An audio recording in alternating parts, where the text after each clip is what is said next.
ინტერნეტ ტელევიზია ინკოგნიტო შენ გეავდება. მოდი, აიხდინე ოცნება და გახდი ჟურნალისტი. საინტერესო ლექციები, სტუმრები, გასვლითი და ადგილობრივი შეკრება. აუწყე ფეხი ცხოვრების რიტმს და იმოგზაურე ჩვენთან ერთად.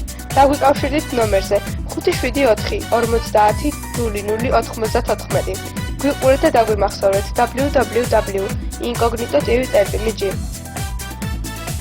ტელევიზიის დამაარსებელი და ხელმძღვანელი მარინა კაპიჭიძე. მოგესალმებით ინტერნეტ ტელევიზია ინკოგნიტოს მეორე კურსის ჟურნალისტი ლუკა ვაშაკიძე. დღეს მინდა შემოგთავაზოთ რუბრიკა ასე დაიწყო ყველაფერი. ჩემი რესპონდენტი არის წარმატებული მეოთხე კურსელი ჟურნალისტი სალომე გორგილაძე. მოდით პირდაპირ კითხვებზე გადავალ. მოგესალმები ლუკა, მიხარია რომ დღეს შენი სტუმარი ვარ და წარმატებას გისურვებ. როგორ დაიწყო შენი და ინკოგნიტოს ურთიერთობა? ჩემი და ინკოგნიტოს ურთიერთობა დაიწყო 4 წლის წინ. ეს იყო 2020 წლის სექტემბერი. ჟურნალისტიკით ზოგადად ბავშვობიდან ვიყავი დაინტერესებული და სულ მინდოდა რომ ამ სფეროში ყოფილიყავი. როდესაც დედაჩემის ერთ-ერთმა მეგობარმა გაიგო რომ მე ძალიან მაინტერესებდა ეს სფერო, გვერდჩა ინტერნეტ ტელევიზია ინკოგნიტო.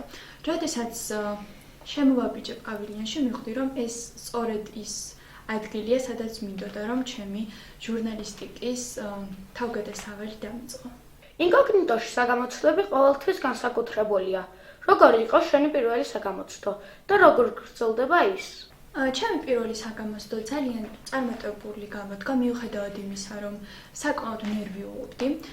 ჩემი პირველი რესპონდენტები იყვნენ კოსმეტოლოგი ნუკი ლობჟანიძე და სამოდელო სააგენტოს ხელმძღვანელი თაკო გიგაური.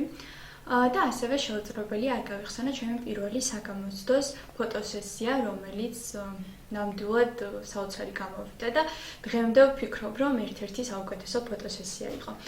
რაც შეეხება ჩემს ბოლო დასკვნით საგამოცდოს, სწორედ დღეს დავასრულე და საკმაოდ რთული იყო, რადგან ვიყავი რეჟისორის ასისტენტი, თუმცა ამ ყველაფრის მიუხედავად ვფიქრობ, რომ თავი არაჩვეულებრივად გავართვე. ინკოგნიტოში უამრავი პროექტი განხორციელდა 4 წლის მანძილზე. შენთვის რომელი არის ყველაზე მნიშვნელოვანი? ლუკა, მართალი ხარ, 4 წლის მანძილზე არაერთი პროექტი გავაშუქე და ვფიქრობ, რომ ყველა განსაკუთრებული და გამორჩეულია და ალბათ შეუძლებელია, რომ ერთ-ერთ მათგანზე ესე ვისაუბრო. სალი, წლების მანძილზე არაერთ გასვლით პროექტში მიიღე მონაწილეობა. გაიხსენე ერთ-ერთი მათგანი. მოდი ჩემს პირველ გასვლით პროექტს გავიხსენებ, ეს იყო დუბაი აბუდაბის პროექტი. არაჩვეულებრივი მოგზაურობა, არაჩვეულებრივი კადრები და საკმაოდ რეიტინგული გადაცემები. ეს პროექტი ჩემი სახელით რომ დარჩება ინკოგნიტოს არქივში ძალიან ამყივარ. კიდევ ერთხელ გავიხსენებ შენს წარმატებებს და პროექტი, რომელმაც შენ დიდი ნაბიჯი გადაგადგმევნა ჟურნალისტიკის სფეროში. რუბრიკა ადვოკატის რჩევები.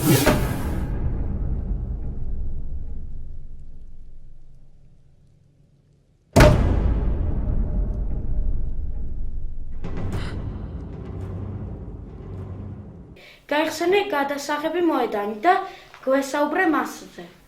ადვოკატის რჩევები ეს სწორედ ის პროექტი იყო, რომელმაც საკმაოდ დიდი გამოცდილება მომცა. ძალიან ბევრი წარმატებული გადაცემა შევთავაზეთ მაყურებელს და საკმაოდ დიდი რეიტინგიც დავიმსახურეთ. მიხარია რომ ის რეიტინგი, რომელიც ამ პროექტს ჰქონდა ჩემს უფროს კოლეგებთან პირიქით გავზარდე და საკმაოდ ამაყივა, რომ მეც ვიყავი ერთ-ერთი წამყვანი პროექტის ადვოკატის რჩევები. სალი, ძალიან ბევრ საერთაშორისო პროექტში გაქვს მონაწილეობა მიღებული.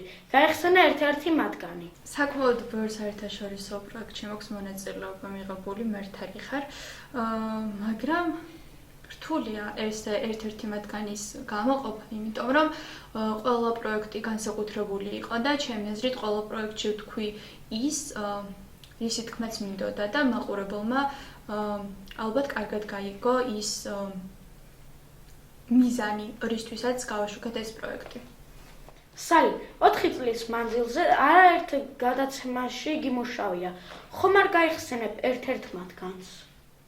მოდი ჩემს პირველ გადაცემას გავიხსენებ, ეს იყო რუბრიკა ჩვენ და სკოლა და ჩემი პირველი რესპონდენტი იყო ჩემი უსაყვარლესი დამრიგებელი თამარ ბურჭანაძე. მიუხედავად იმისა, რომ ეს იყო ჩემი პირველი გადაცემა და საკმაოდ ნერვიულობდი, არაჩვეულებრივი გადაცემა გამოგვივიდა და ჩაწერამაც ძალიან კარგად ჩაიარა. ალბათ ეს ყველაფერი იმის დამსახურებაც იყო, რომ ჩემი დამრიგებელი ეს არის ადამიანი, რომელთან ერთადაც ცხოვრების ალბათ ყველაზე დიდ ნაწილს ვატარებ.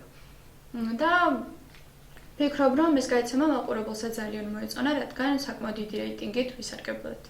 ინკოგნიტოს შემაჯამებელი ღონისძიება და მისი სამზადისი ყოველთვის განსაკუთრებული და გამორჩეულია. გაიხსენე შენი პირველი ღონისძიება და მისი ემოციები. მართალი ხარ ლუკა, ინკოგნიტოს შემაჯამებელი ღონისძიება ყოველთვის განსაკუთრებული და გამორჩეულია. ის არაერთ ემოციასთან არის დაკავშირებული და ჩემი პირველი ღონისძიება ის იყო ბატონი ნუგზარუხაძის საიუბილეო საღამო. საკმაოდ ვღელავდი, იმიტომ რომ უნდა წამეკითხა ლექსი თან ისეთი საზოგადოების წინაშე, რომ შეუძლებელია, რომ ამ ყველაფერს ისე მარტივად შეხედო. ძალიან დიდი პასუხისმგებლობაა, როცა ქალბატონი ზაიკო წულუკიძის წინაშე მიწევს ლექსის წაკითხვა და ვფიქრობ, თავი კარგად გავართვი. და წერას კიდევ უფრო განსაკუთრებულად და ორიგინალურად ვემზადებით, ხო? ამისთვის არის.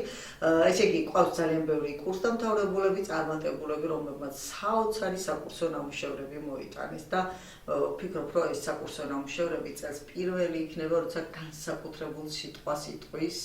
იმიტომ რომ ყავს როგორც სამედიცინო სფეროს წარმომადგენლები, ყავს ასევე მოგზაურობა, რომელიც ჩვენთვის განსაკუთრებულია.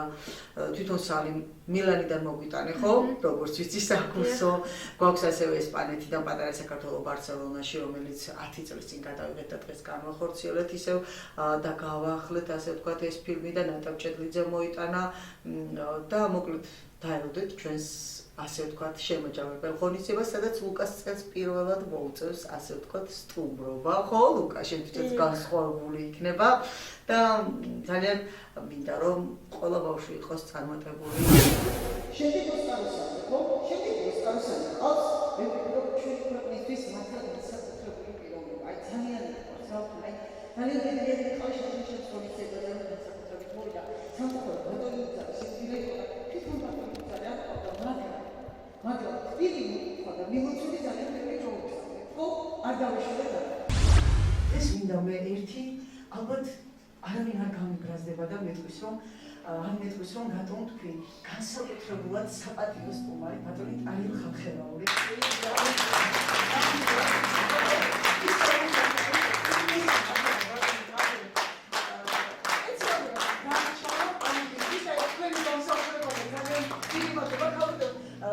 მეუღლესთან ერთად მოგზაურობ და უგულისი მადლობა და საერთოდ გუში მიყავით საღამოზე და მადლობა თაკოს ამ დიდი სიამოვნებისთვის და ბედნიერებისთვის რომ მომანიჭა ეს ბედნიერება და იქ აღნიშნეს რომ ბატონი ტარიელის ეს წარმატება არის თქვენი დიდი დამსახურება და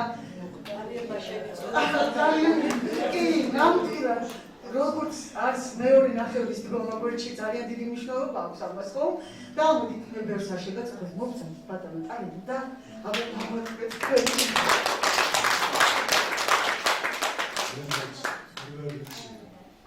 ბატონო გუზარი ახორდეს მეუღლეო 80 წელი 80 წელი არ არის ეს ტარიელი როცა აგეშინია შენს უკან გახედის და წინ გასასვლელი ძალიან ცოტაა ამის გამოსასწორებლად. მეგრადატო. ეს გამორჩეულია მოგზაურუხაძე. რომელსაც უკან მიხედვის აღშენია. თქვენ საუბრობთ მეტყველებაზე.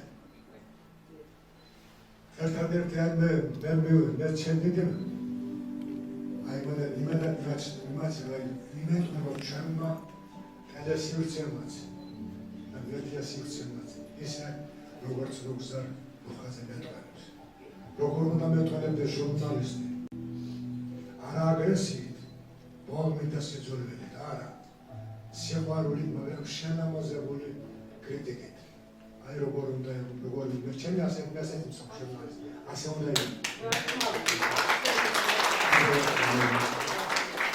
ერთი ლექსიონი აუცილებლად შემოშალო. მანძილი შენამდე დიდია. შემდგომ შემამდე არც ისე. ამინდი სამწუხაროდ მშვიდია. მანჩიბრე. ჯერ ისევ მავია ნათლები. გარია მომიტანს რამეჯორს. მე ვამბობ, არ მომენატრები. შენ სტუმარ, იღები საეჯოდ. მუდმივად რაღაცა მაწამებს. ზონა ჩემში მუდმივად ბინდია და მაინც მიზიდავს წამწამებს. თორე რომ გესმით კიდეა დაღამდა. ვარსკვლავი აერთდნენ, რომ ხედავ შორიშორ საკმაოდ მე ახლა გიჟი ვარ საერთოდ. ჩემს ჩვენზე გადმოხოს სამყაროს. შორს სადღაც ყავია ნათლები. გარია მომიტანს რამეჯორს. მე ვამბობ, არ მომენატრები. შენ სტუმარ, იღები საეჯოდ.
Really, რომელიც მე ვფიქრობ, რომ მართლა საოცარი